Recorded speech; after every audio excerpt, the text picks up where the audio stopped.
तो hello everyone and welcome back to the channel after a long time. तो आज हम लोग डिस्कस करेंगे अपना वही जैसे हम लोग डिस्कस करते थे फिजिक्स के जेई मेंस 2025 के आए हुए क्वेश्चंस में।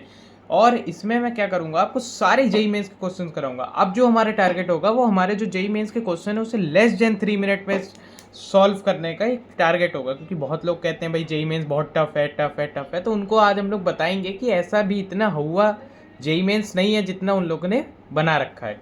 और एक तरीके से नीट के एस्पिरेंट्स के लिए वो तो एक ऑलमोस्ट एक उनके लिए तो क्वेश्चन बैंक्स है ये नीट जेई मेंस के क्वेश्चंस। क्यों भाई? क्योंकि उनके जैसे क्वेश्चंस आते हैं वैसे ही अब आजकल नीट में आते हैं। ठीक है, क्योंकि जेई मेंस का भी लेवल पिछले 5 साल से जो है वो डिक्रीज करा है और नीट का लेवल इंक्रीज करा है। ठीक है, तो देखिए इसमें करना क्या है, find equivalent capacitance between A and B. हमें क्या क्वेश्चन पहले जानिए, इक्विवेलेंट कैपेसिटेंस फाइंड करना है ए और बी के बीच में। ठीक है, ये हमारे पास C1 है, C2 कैपेसिटर और ये C3 है। देखिए आप जानते हैं जैसे कि जब दो कैपेसिटर सीरीज में होते हैं तो उनका पैरेलली एडिशन हो जाता है। ठीक है, तो ये क्या हो जाएगा, 1/C equivalent is equal to 1/C1 plus 1/C2। ठीक है, C1 C2 जो आपका एलसीएम हो जाएगा और ये आ जाएगा C2 प्लस C1।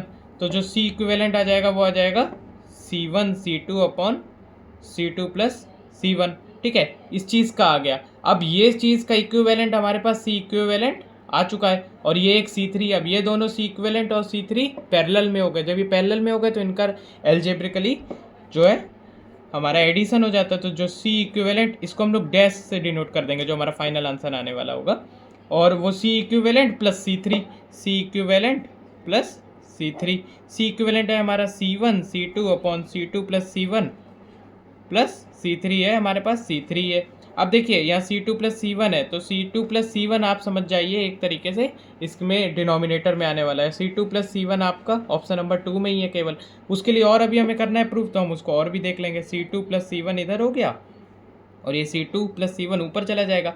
तो C1 C2 plus C3 into C2 plus C1।